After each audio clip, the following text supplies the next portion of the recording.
Destiny has 5 subclasses for each character, and I'm going to break down the best builds for each subclass so you can try them for yourself. I'm Marshix, and let's start with Solar. The first build makes you nearly invincible and gives you very powerful abilities. You'll first need Sol Invictus to be able to create sunspots from ability final blows and by defeating scorched enemies. These sunspots will scorch anything inside, making all your abilities regen faster and give you restoration, which is basically just constant healing. We're also going to double down on sunspots with Lorelei's Splendor. This helmet will consume your class ability when you get weak and create a sunspot where you're currently standing. This makes it so when your shields break, you instantly get constant healing for a couple seconds and faster ability regen. This has been nerfed in the past, but it's still extremely powerful. I let this hobgoblin shoot me and I walked away for like 5 minutes, and I didn't die because of this helmet. Other important things for the build are Roaring Flames to increase the damage of your solar abilities, which in turn makes creating sunspots easier, as well as Ember of Torches to make you radiant with every hammer throw, Ember of Solace and Ember of Empyrean to extend the duration of both Radiance and Restoration, making you nearly unkillable even in high-end activities, and Ember of Singeing to recharge your class ability faster when you scorch targets with your solar abilities. Remember, you want to keep your class ability up as often as you can, just in case you get weak and need that emergency sunspot from Lorelei's. Most of your kills will come from throwing hammers, so you'll definitely want heavy-handed to create orbs of power with every kill, and surge mods to have a constant damage buff for your heavy weapon. You can run any weapons you want, but you'll definitely want a primary that can apply Scorch to activate Sol Invictus and Ember of Singeing. I normally go with Callous Mini Tool with Incandescent, but any incandescent weapon works. Up next is a way to stay invisible constantly with throwing knives. Assassin's Cowl. Powered melee kills turn you invisible and restore your health. Conveniently, we can get infinite throwing knives thanks to Knock 'em Down. This fully refunds your melee after every kill while you're radiant. Now, how are we getting radiant? Ember of Torches. Every melee hit makes you radiant, so now every melee kill refills itself and gives you a semi-permanent damage buff. We're also running Knife Trick to apply Scorch with every knife hit, Ember of Searing to create fire sprites with every melee kill, Ember of Mercy to get restoration from those fire sprites, and Ember of Empyrean to extend the radiant and restoration effects. You'll also want heavy-handed to create tons of orbs of power and something to use those orbs. It's safe to say for all these builds, unless I specify otherwise, all my armor charges go into weapon surges for my heavy weapon. Once you have all of that set up, just get melee kills to turn invisible, move a few feet to a safer spot, then throw out more melees to repeat the cycle. You'll have constant invisibility and almost constant healing and radiance. Just don't throw your melees too fast or you won't be able to get your melee charge back. Dawnblade. This subclass has one of the most fun builds in Destiny. You get to spam overpowered grenades constantly. Sunbracers. Getting a powered melee kill activates Sunbracers, allowing you to throw 5 solar grenades back to back, and your solar grenades last longer. This makes it really good for blocking off spawn points and clearing out big groups of enemies. But it can get even better. Touch of Flame will make your solar grenade shoot out lava, dealing even more damage with each grenade. Normally, solar grenades don't stack with each other against bosses, but these lava blobs do stack, meaning you can throw all your grenades into a boss's face, or right above their face, and deal a ton of damage. Enough to delete some raid bosses completely solo. Now, you may be wondering how I always have a melee available to activate Sunbracers.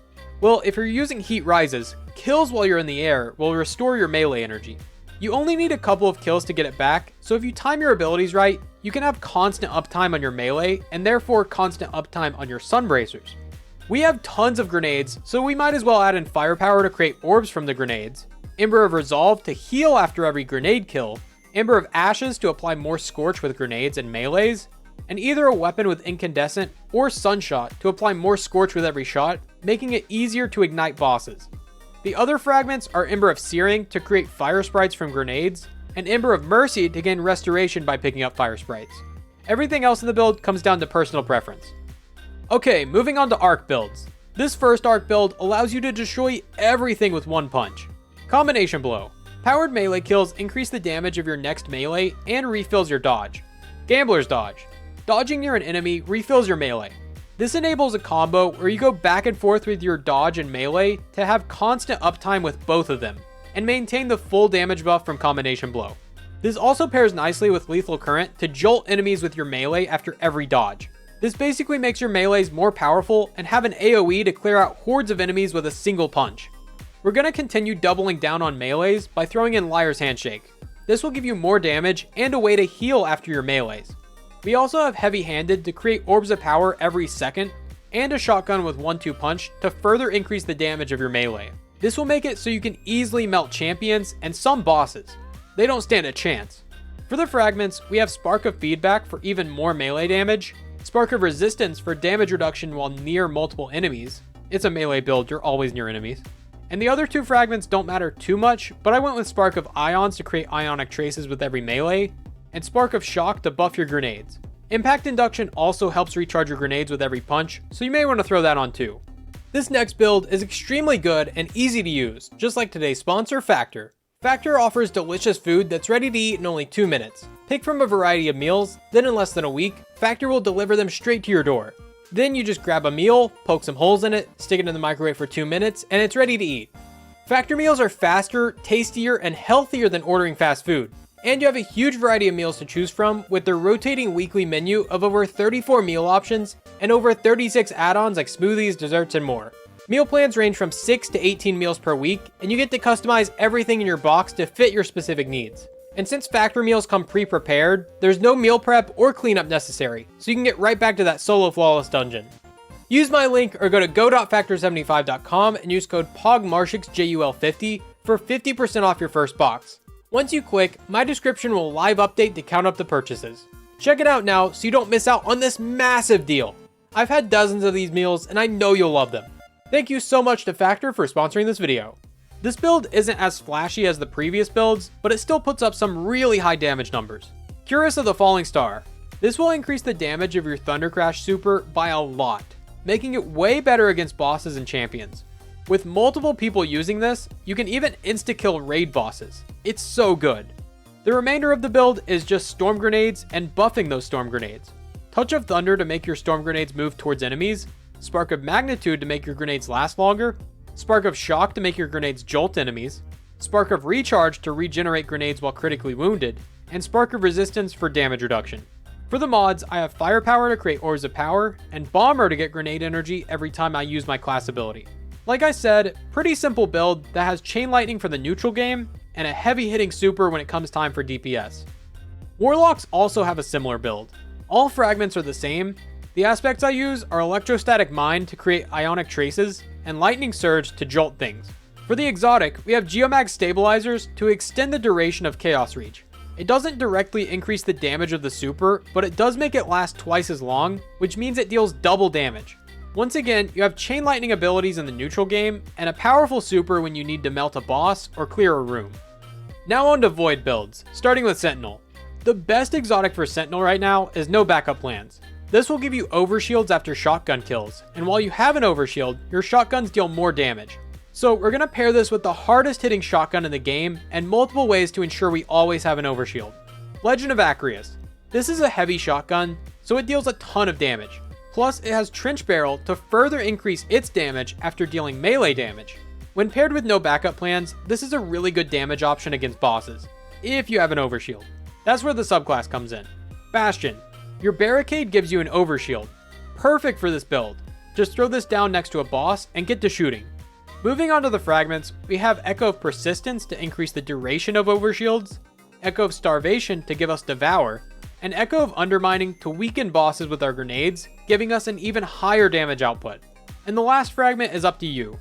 All you need to do is get an overshield with your shotgun or barricade, throw your weakening grenade, then dump all your heavy into a boss. This next build takes all your void weapons and gives them unlimited volatile rounds. Stylish Executioner. Defeating debuffed enemies turns you invisible. Pair that with Gerfalcon's Hauberk to give you volatile rounds each time you emerge from invisibility. This creates a loop where you can turn invisible once, get volatile rounds, then turn invisible with each kill after that. And then you just repeat the cycle to constantly have volatile and stay invisible most of the time. This is one of the most broken builds in the game. You'll also want to throw in Echo of Cessation to create void breaches after every volatile kill, which is 99% of them. Echo of Starvation to gain Devour each time you pick up one of those breaches. And I like to use Echo of Obscurity and Echo of Persistence to improve the invisibility side of the build. For the most part, everything else is personal preference.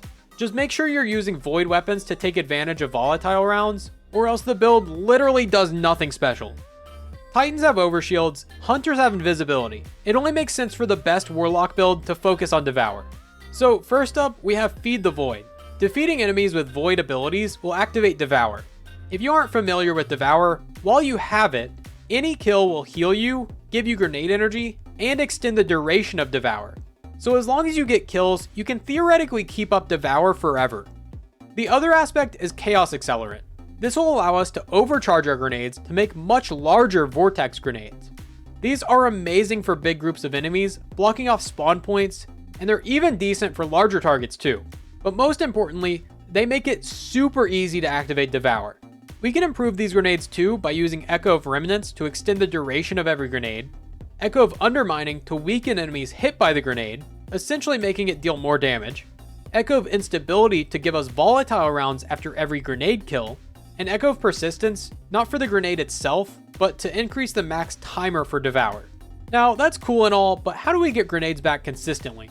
Well, like I said earlier, kills while Devour is active generate grenade energy, but we're also going to be using Controverse Hold to refund grenade energy from specifically overcharged grenades. Now you just need to throw in a Void weapon, fill out your armor with grenade and Void mods, and you're set to spam huge grenades and never die. Next up is Stasis. You're probably going to disagree with the Behemoth build, but hear me out. I've never seen anyone use the Cadmus Ridge helmet, so I decided to try it out and I fell in love. So you first need the Diamond Lance aspect to create Diamond Lances with stasis kills. By default, you can throw these to freeze enemies, but the helmet can enhance them. Now when you throw them, they still freeze enemies, but they also create stasis crystals. This is important for a few reasons. The first being Cryoclasm. This allows you to slide into crystals to instantly shatter them, making a big explosion around it. The other way to shatter them easily is with Whisper of Rending. This makes your primary weapons deal a ton of damage to crystals, allowing you to one-shot them with hand cannons. Speaking of, the hand cannon I use is AS Luna with Headstone to double down on the stasis crystal side of the build. But it doesn't stop there, because we can get a lot more use out of stasis crystals. Whisper of Fissures to greatly increase the size and damage of the burst when breaking crystals, Whisper of Shards to simultaneously recharge your grenade energy, and Whisper of Chains to take reduced damage while standing near a stasis crystal, allowing you to run in and get your next Diamond Lance. The whole build works like this. You spawn a Diamond Lance, throw it at some enemies, shatter the enemies and the crystal, probably get another Diamond Lance in the process, and move on to the next group. If you run out of crystals, throw down your grenade or get kills with Headstone until you get another Diamond Lance, and continue the cycle. It's a lot of fun once you get it going. This next build allows you to throw tons of slowing grenades, and I mean a ton of them. The core of the build is actually a fragment, Whisper of Shards. This boosts your grenade recharge rate for 10 seconds after breaking a stasis crystal. It's not crazy fast, but when you pair it with Frosties, your grenades come back in 3 seconds. Frosties do a similar effect just by sprinting, and these stack to give you that insane recharge rate. Now we just need to build everything else around Duskfield grenades. To do that, I have Touch of Winter to make a stasis crystal inside each grenade. This is the easiest way to start the 3-second grenade combo.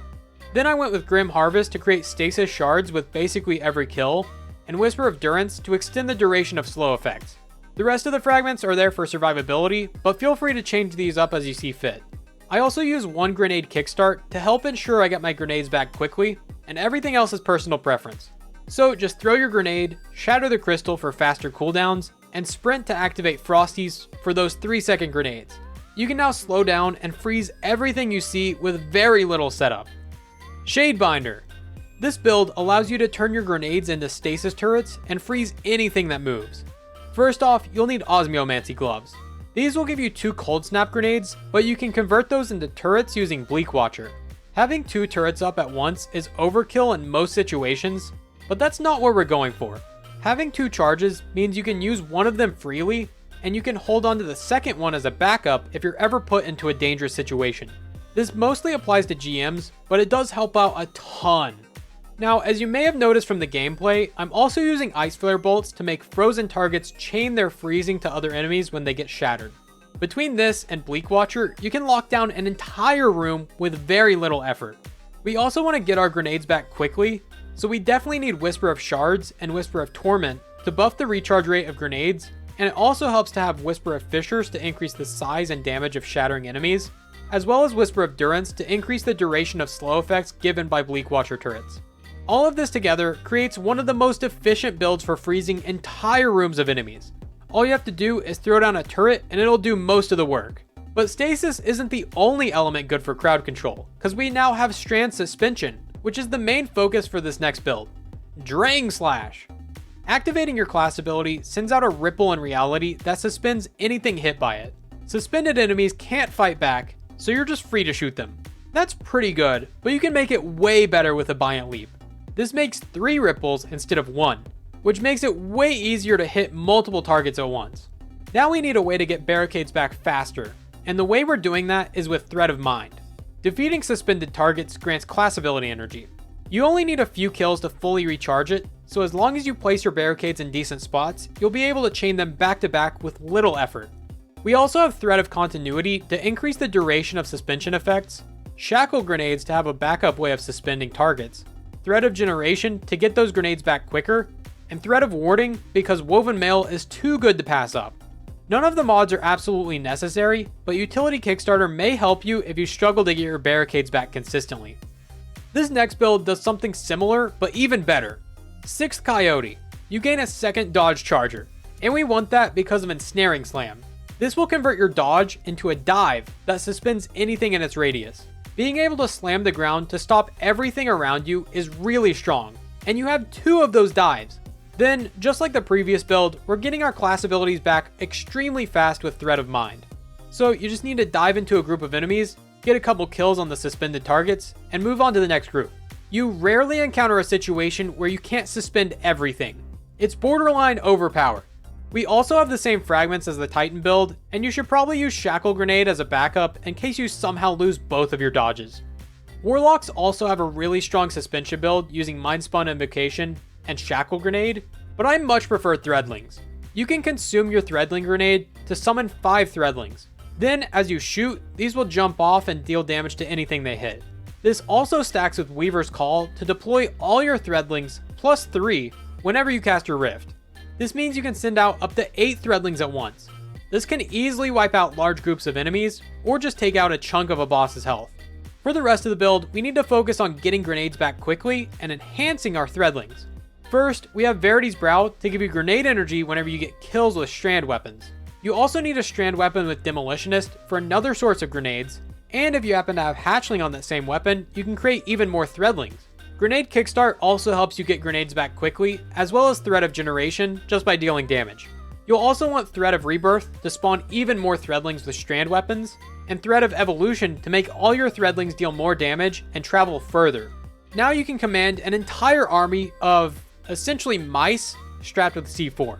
If you really want to push this build to its limit, you're going to need a God Roll Rufus's Fury, and you can check out this video to see how to get that completely solo. Thank you all so much for watching. I'm Marshix, and I'll see you next time.